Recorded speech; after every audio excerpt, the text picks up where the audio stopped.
সকাল থেকে এত তাড়াহুড়ো, মেয়ের এক্সাম, রান্না, পুজো আর বাড়িতে আবার অনেক কাজও চলছে, অনেক লোক এসেছে। এর মধ্যেই পুরো দিনটা কিভাবে সামলালাম সেটাই আজকে ডেইলি ব্লগে তোমাদের সাথে শেয়ার করব। Hello everyone, welcome back to my YouTube channel Lipika MB blog. আমি লিপিকা, ত্রিপুরা থেকে। আজকের দিনটা কিন্তু আমার অনেকটা তাড়াহুড়োর মধ্যেই কেটে গেছে, তাই সব কিছুর ভিডিও খুব সুন্দরভাবে করা হয়ে ওঠেনি। কারণ তোমরা তো জানো আমি কাজের মাঝেই ভিডিও করি, ভিডিওর জন্য আলাদা করে নতুন করে এক্সট্রা কাজ করা আমার দ্বারা আর হয় না। আজকে আবার আমার ছোট মেয়ের স্কুল এক্সাম ছিল, তাই ওকে আজকে আমাকে স্কুলে নিয়ে যেতে হবে, আবার স্কুল থেকে আনতেও যেতে হবে। এই কারণেই আমি আজকে অনেক ভোরবেলা উঠে পড়েছিলাম। ভাবলাম মেয়ে ওঠার আগে যদি রান্নাবান্নাটা অনেকটা কমপ্লিট করে নিতে পারি, তাহলে মেয়ে উঠলে ওকে তাড়াতাড়ি করে স্নান করিয়ে খাইয়ে স্কুলে নিয়ে যেতে সুবিধা হবে। সকালবেলা ঘুম থেকে উঠেই সবার আগে বসিয়ে দিয়েছিলাম ডাল ভাত, তার সাথে ব্রেকফাস্টের জন্য বানিয়েছিলাম আলু ভাজা। এরই মধ্যে মেয়ে উঠে গেছিল। আজকে যেহেতু একটু আগে আমি উঠে পড়েছিলাম, তাই ও আমার সাথে সাথেই উঠে গেছে। তাই ওকে তাড়াতাড়ি করে স্নান করিয়ে খাইয়ে স্কুলের জন্য রেডি করিয়ে দিলাম। তারপর আমিও ছটপট করে রেডি হয়ে নিলাম। রেডি হয়ে যাওয়ার পর দেখি হাতে একটু সময় আছে, তখন ভাবলাম আজকে কাঁঠালটা আগে থেকেই বসিয়ে দিই।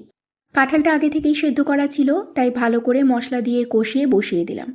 আজকে কাঁঠালটা নিরামিষভাবে রান্না করব, ডালের বড়া দিয়ে।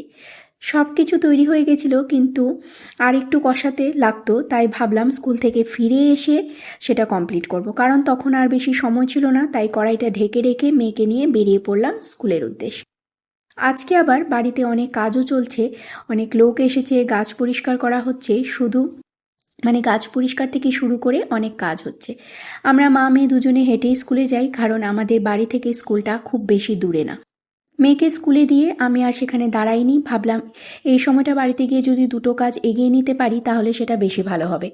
তাই তাড়াতাড়ি করে বাড়ি ফিরে এসে আগে স্নানটা সেরে নিলাম, তারপর পুজোর জোগাড় করতে শুরু করলাম। ফুল আনার জন্য ছাদে চলে গেছিলাম। কয়েকটা সুন্দর ফুল পেয়েছিলাম আজকে, সেখান থেকে অনেকটাই ফুল পেয়েছি। তারপর ঠাকুর ঘরে আসবো, তার আগে একটু তোমাদের আমাদের ফুল গাছগুলো দেখিয়ে দিলাম। দেখো আমি আজকে কটা ফুল পেয়েছি তোমাদের একটু দেখিয়ে দিই। তোমাদের তো আরেকটা ব্লগে বলেছিলামই আমাদের ছাদ বাগানে এখন ফাগুনের রঙের ছটা। তারপর ঠাকুর ঘরে এসে প্রথমে রাম ঠাকুরকে স্নান করালাম, তারপর লক্ষ্মীনারায়ণের যুগল ফটোটাকেও খুব সুন্দর করে স্নান করিয়ে দিলাম। স্নান মানে কি, ওই যে রুমাল দিয়ে, ভেজা রুমাল দিয়ে আমি মুছে দিই, সেটাই। তারপরে সুন্দর করে লক্ষ্মীনারায়ণের যুগল ফটোটাকেও মুছে নারায়ণের কপালে দিলাম চন্দনের ফোঁটা, এবং মা লক্ষ্মীকে দিলাম, মা লক্ষ্মীর কপালে দিলাম সিঁদুরের ফোঁটা। আর সেই সিঁদুরের ছোঁয়াও নিজের স্মৃতিতেও নিলাম, শাখাতেও দিলাম। তারপর মহাদেবের জলাভিষেক করব। আমি কিন্তু রাম ঠাকুরকেও প্রতিদিন চন্দনের ফোঁটা পরাই। তোমরাও কি এটা করো কিনা জানিও কিন্তু। আজকে ছাদ বাগান থেকে ফুল, পাশাপাশি তুলসী পাতা সব কিছুই এনেছি। সব দিন তো ছাদ বাগানে যাওয়া হয় না, তাই আমি একসাথে অনেকগুলো তুলসী পাতা নিয়ে চলে আসি। সব দিন আর তুলসী পাতা পাড়া হয় না। তারপর মহাদেবের জলাভিষেক করলাম। আজকে মহাদেবের জন্য এনেছিলাম কাঞ্চন ফুল। এই কাঞ্চন ফুলের গাছটা কিন্তু আমার বাবার বাড়ি থেকে এসেছে।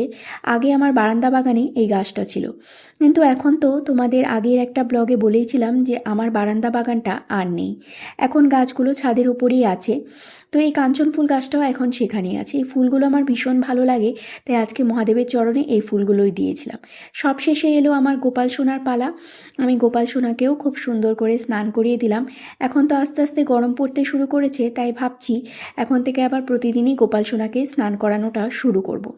শীতের সময় কিন্তু এত ঠান্ডা ছিল যে প্রতিদিন স্নান করাতাম না, 2 দিনে, 1 দিনে, 3 দিনে একদিন এমন করে করাতাম। আর যখন খুব বেশি ঠান্ডা পড়েছিল কয়েকদিন, তখন শুধু বৃহস্পতিবার করেই স্নান করাতাম। স্নান হয়ে যাওয়ার পর গোপাল সোনাকে সুন্দর জামা পরিয়ে জুয়েলারি দিয়ে সাজিয়ে দিলাম। আর আমার গোপাল সোনাকে কেমন লাগছে সেটা কিন্তু তোমরা কমেন্ট করে জানাবে। তারপর শুরু করলাম আরতি। আরতি করার সময় মাঝে মাঝে একটা কথা মনে হয়, আমাদের সমাজে মেয়েদের স্বাধীনতা নিয়ে অনেক কথা বলা হয়, কিন্তু বাস্তবে অনেক সময় সেটা দেখা যায় না। একটা মেয়ে যখন বিয়ে করে নতুন পরিবারে আসে, তখন তার ছোট ছোট সিদ্ধান্ত নিতেও অনেক সময় অন্যের অনুমতির প্রয়োজন হয়। কোথাও যেতে হলে, কিছু করতে হলে, এমনকি অনেক সময় নিজের বাবার বাড়িতে যেতে হলেও আগে কাউকে জানাতে হয় বা অনুমতি নিতে হয়। আমি বলছি না এটা সবার ক্ষেত্রেই হয়, কিন্তু অনেক পরিবারের বাস্তবতায় এই প্রশ্নটা থেকে যায়, মেয়েদের স্বাধীনতা আসলে কতটা? তোমাদের কি মনে হয়? এই বিষয়টা নিয়ে তোমাদের মতামত অবশ্যই কমেন্টে জানিও। এরপর অনেকটা সময় নিয়ে ধীরে ধীরে সুন্দর করে আরতি করলাম। দেখো তো আরতি করতে আমার কতটা সময় লাগে, কত কথা বলে ফেললাম, কিন্তু সেই মতো আমার আরতি কিন্তু কিছুই এগোলো না। এটাই হচ্ছে আমার দোষ বলবো না ভালো গুণ বলবো জানি না, কিন্তু আরতি করতে যেমন ভালো লাগে আরতি দেখতেও আমার ভালো লাগে, এই কথাটা আমি আমার ব্লগে বারবারই কিন্তু বলি। এই যে আমার আরতি কিন্তু এখন শেষ হয়ে গেল। আরতি শেষ করার পরে প্রতিদিনের অভ্যেস মতো আমি আজকেও কিন্তু পড়ে নিয়েছিলাম হনুমান চালিসা। আরতি শেষ হওয়ার পরে এটা আমাকে পড়তেই হয়, তাই আজকেও পড়ে নিয়েছি হনুমান চালিসা। এভাবেই আমার আজকের পুজো সম্পন্ন হলো। তারপর ঝটপট করে রান্না বাকিটা কমপ্লিট করতে হবে। তখন আর ভিডিও বানাইনি, কারণ অনেক দেরি হয়ে গেছিলো, মেয়েকে আবার স্কুল থেকে আনতেও যেতে হবে। আজকে রান্না হয়েছিল দুটো আইটেম, একটা হলো কাঁঠালের এঁচোড় আর ডালের বড়া দিয়ে কাঁঠালের এঁচোড়, আর আরেকটা হয়েছিল ডিম আলুর দিয়ে কষা।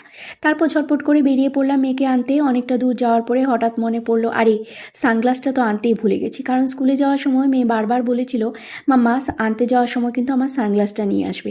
তাই আবার বাড়িতে ফিরে সানগ্লাসটা নিয়ে তারপর আবার স্কুলের দিকে রওনা দিলাম। স্কুলে গিয়ে মেয়েকে নিয়ে আমরা মা মেয়ে হাঁটতে হাঁটতেই বাড়িতে ফিরলাম।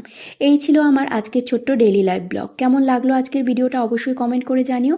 ভিডিওটা যদি ভালো লাগে লাইক করো, শেয়ার করো, কমেন্ট করো, ফলো দিয়ে পাশে থেকো। Bye bye.